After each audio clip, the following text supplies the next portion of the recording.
Hello guys, welcome to my new channel. I'm Jan and I'm your tarot reader for Pisces today. Let us start our reading. So, our reading for today is for Pisces, no? So, welcome po lahat ng gender dito, LGBTQ man or ano, basta welcome kayo dito sa channel na ito, and please like and subscribe. Bago ko pala tong channel na kinikreate ko. So, I hopefully na everyone will be support. Thank you guys. So let us start our reading, no. So King of Wands, no, Pisces, para bang feeling ba na parang sobra mong powerful, no? Para bang gusto mong lahat na bagay ay gusto mong makukuha.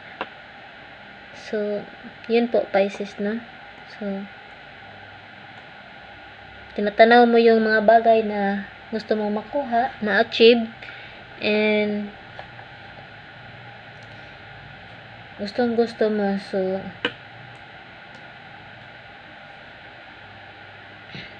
yun po, Pisces.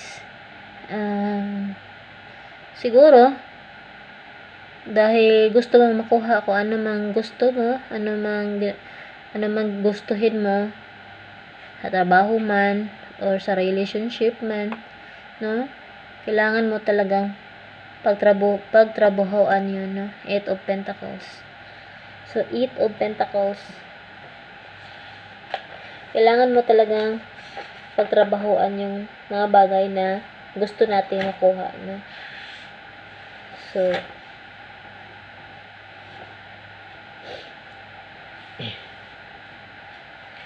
lahat ng bagay, Pisces, hindi po natin makukuha sa madali ang paraan, no? So,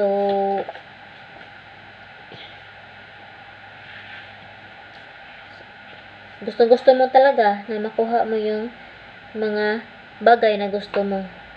So, next naman is Eight of Pentacles. This card says all the blessing you desire within you can be realized with diligence. So, makukuha mo lahat ng bagay sa pamamagitan ng iyong hard work, commitment, or dedication sa trabaho. So, kung gagawin mo yan, Pisces, no? Kung i-apply mo yan sa sarili natin na may gusto man tayong maabot, ma-achieve para sa buhay natin. So, gawin natin, no? Pagsipagan natin magtrabaho para makukuha natin kung ano man ang gusto nating kunin. Ano man gusto nating mangyayari sa ating buhay. Okay? Sa magandang paraan. So, next is the Sun. The Sun. So, palagay ko, Pisces, na may liwanag yung lahat, na may kaliwanagan or may kung ano man yung gusto mo, darating yun, no? Sa tamang panahon, no? So, huwag kang mag-alala dahil sa tulong ng ating may kapal, makukuha mo yung anong gusto mo, sipagan mo, and mag-hard work ka talaga para makuha mo yung ano mang gusto mo sa iyong buhay. So, no? Sa lahat ng mga bagay, Pisces, sa kung ano man yung gustuhin mo, masusumikap ka, lahat ay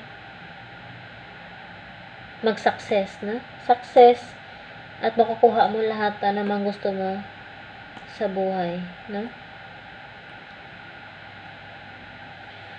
So, don't be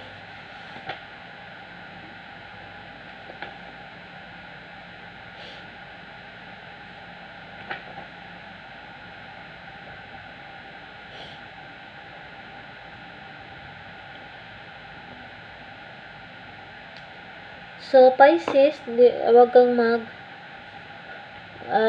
dahil lahat yun makukuha mo sa mabuting paraan. So, makukuha mo yan sa mabuting paraan. So, kung ano man yung iniisip mo, so, huwag kang mag-alala dahil may magbibigay sa'yo. Kung may panghihinayangan ka para sa sarili mo na parang hindi mo nakukuha yung gusto mo, so, don't be sad, Pisces. May magbibigay sa'yo na magandang opportunity, no? So, magsipag ka lang. Magsipag ka lang, darating yung gusto mo. So, huwag kang mag-alala. Dahil dyan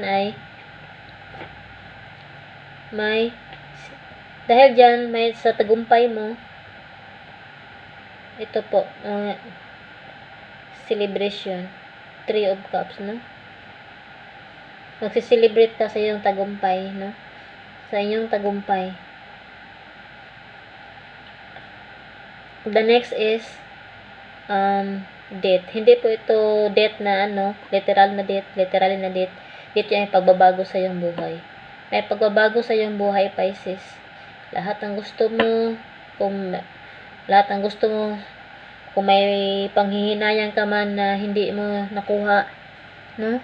Pero wag kang mag-alala, Pisces, magbabago ang lahat sa iyong buhay, no? May pagbabago. Ninais mo man, gustuhin mo man, lahat ng gusto mo ay makukuha mo sa magandang paraan. And Magician, no? The bottom of the deck is Magician. So, Magician, guys, is very maganda yung reading, no?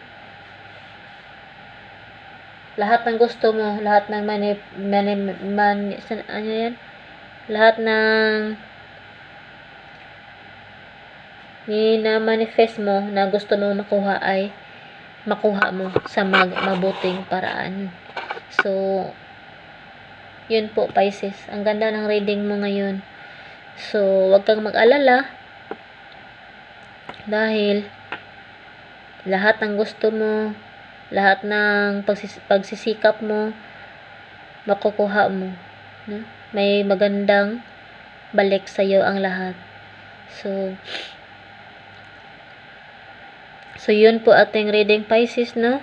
Kung naka-resonate ka man, comment lang po kayo, and welcome po kayo mag-comment, no? So, thank you po, guys, for watching, and have a nice day, and God bless us. Bye!